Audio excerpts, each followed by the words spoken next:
Assalamualaikum warahmatullahi wabarakatuh teman-teman semua. Gimana kabarnya hari ini? Ketemu lagi di Kita Bisa Ya.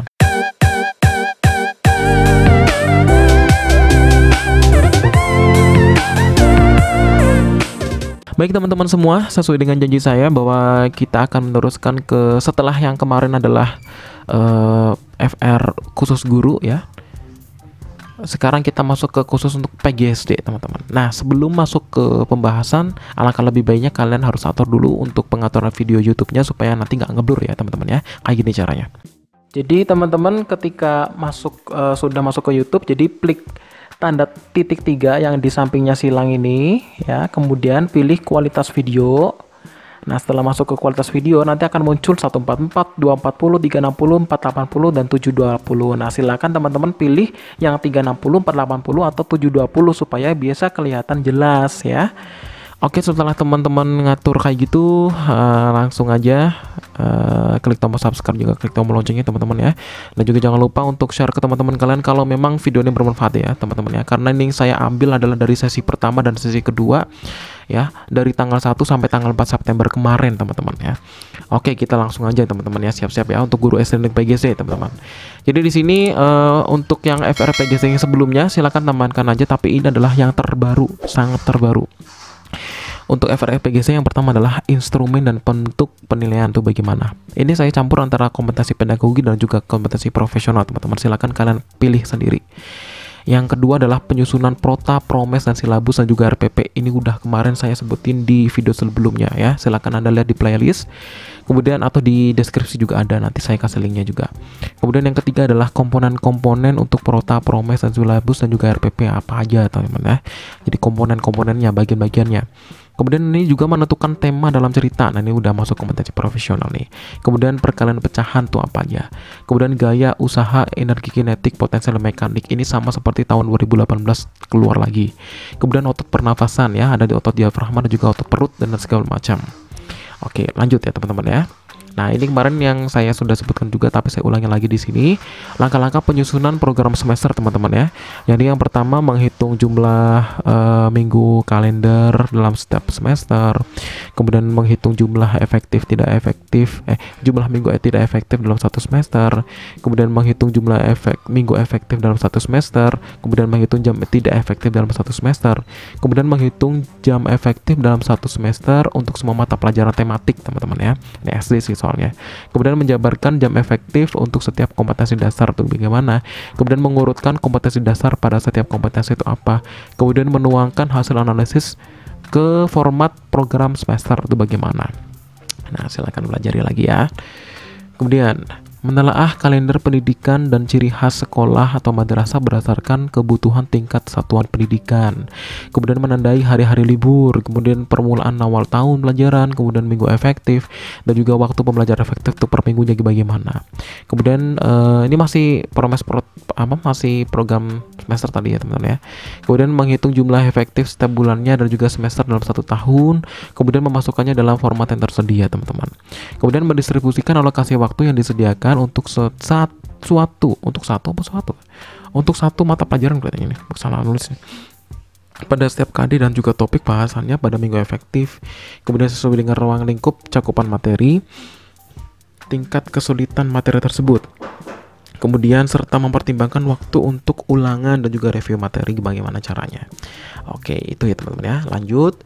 Kemudian mau ngasih FR tahun 2018 ini sebenarnya udah saya sebutin sebelumnya, tapi nggak apa-apa saya sebutin lagi di sini, takutnya bermanfaat nanti ya. Taksonomi Bloom dan juga urutannya tadi memang ada sih taksonomi Bloom ya, tapi yang terbaru teman-teman ya, dari C1 sampai C6. Ingat ya teman-teman ya, di FR sebelumnya ada ya, silakan, itu pasti sangat bermanfaat. Pokoknya sebelum nonton FR ini kalian harus nonton FR sebelumnya ya. Contoh nyata taksonomi Bloom ada 4-5 soal, di manakah di bawah ini yang termasuk tahap analisis ini, kemudian manakah di bawah ini termasuk tahap sintesis dan lain-lain.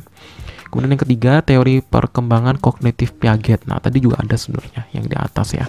Di FR sebelumnya ada ya. Jadi nyambung nih soal untuk FR yang sekarang dengan FR yang sebelumnya tuh nyambung banget. Teori perkembangan kognitif Piaget sekitar 5 soal. Maksud dari tahap operasional formal Piaget itu apaan? Dikasih contoh kasus, terus disuruh untuk menentukan itu termasuk tahap apa menurut Piaget. Tahap operasional konkret adalah anak usia apa gitu ya. Kemudian ada PTK, yang udah bikin PTK di Jamun bisa ya.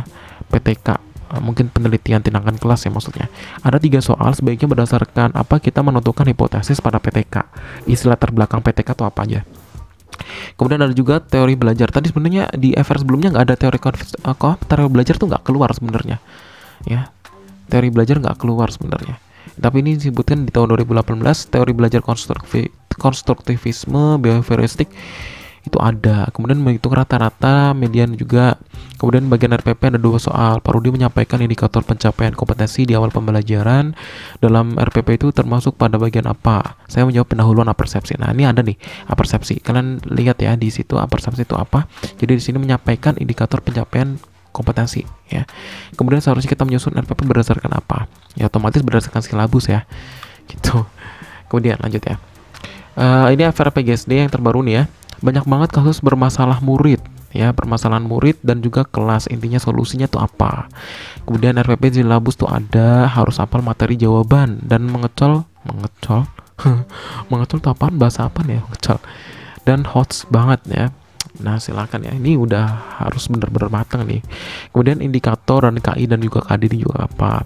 Kemudian tema paragrafnya itu gimana. Kemudian pecahan tingkat SMP kayaknya, oh berarti kayak eksponen, bilangan berpangkat mungkin.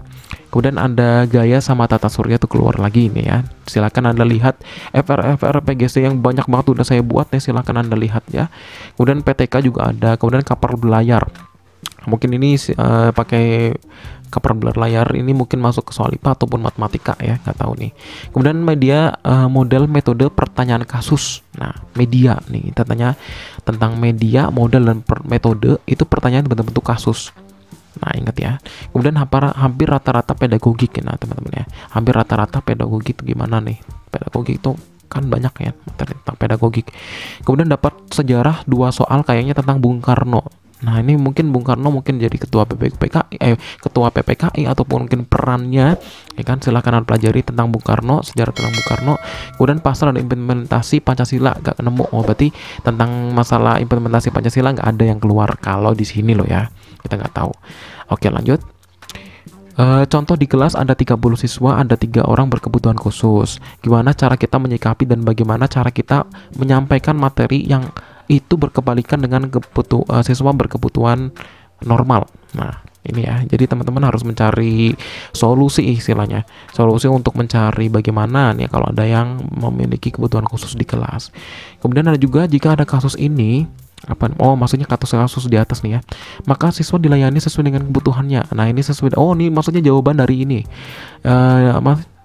dari temennya ada yang jawab maksudnya. Jadi kalau kasus seperti di atas ini kasusnya, berarti jawabannya harusnya dia tuh harus dilayani sesuai dengan kebutuhannya teman-teman.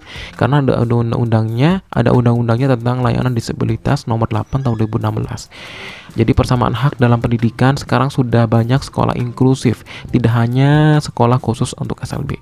Nah ini berarti jawabannya. Jadi ini soalnya, ini jawabannya teman-teman ya. Oke lanjut ya. Nah ini adalah komponen FR yang dari teman-teman sebelumnya. Ini ada komponen FRPP nih, pasti tadi udah disebutin ya teman-teman ya. Untuk komponen FRPP itu gimana, kemudian penyusunan silabus itu gimana caranya, kemudian percepatan. Mungkin ini maksudnya percepatan tuh apa ya, akselerasi kelas kah atau apa, nggak tahu. Kemudian ada pembelajaran daring. Nah ini karena kita kena wabah corona ya, mungkin ini jadi kasus baru ya, pembelajaran daring yang efektif bagaimana. Kemudian harus menentukan tema cerita juga teman-teman ya. Kemudian ada juga soal tentang permasalahan anak dalam perkalian.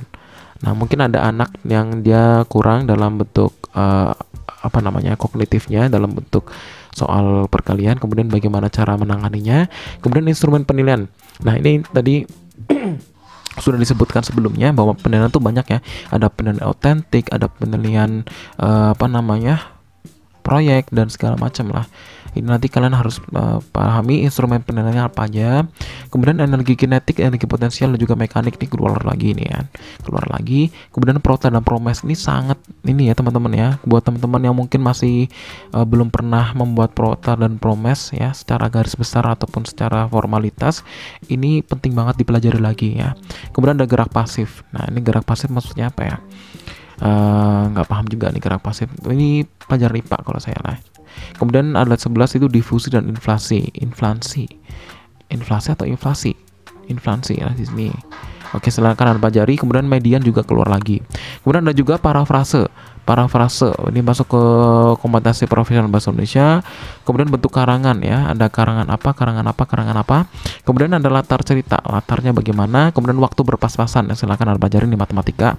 Kemudian mencari luas lingkaran bagaimana, mencari median. Ingat ya, yang namanya matematika untuk mencari median modus itu ada median, ada data tunggal dan juga ada data kelompok. Nah, ini harus dibedakan cara mencari data kelompok. Yang sulit itu mencari hafalannya untuk yang data kelompok, teman-teman ya. Silakan pelajari. Kemudian untuk silabus, gimana nih, mungkin komponen hampir sama seperti ini ya. Kemudian instrumen pembuatan soal tuh bagaimana caranya. Itu. Oke teman-teman ya, itu sekian dulu untuk FRPGC teman-teman ya. Ini adalah FRPGC yang terbaru, jadi teman-teman silakan Anda pelajari. Kalau misalnya tadi saya membacanya terlalu cepat, silakan Anda download aja download aja videonya, silakan Anda simpen dan kalian pelajari lagi ketika di rumah ya. Oke teman-teman, terima kasih. Nanti tunggu lagi untuk FR yang lainnya karena masih banyak lagi FR yang saya akan bagikan untuk formasi yang lain teman-teman ya. Terima kasih.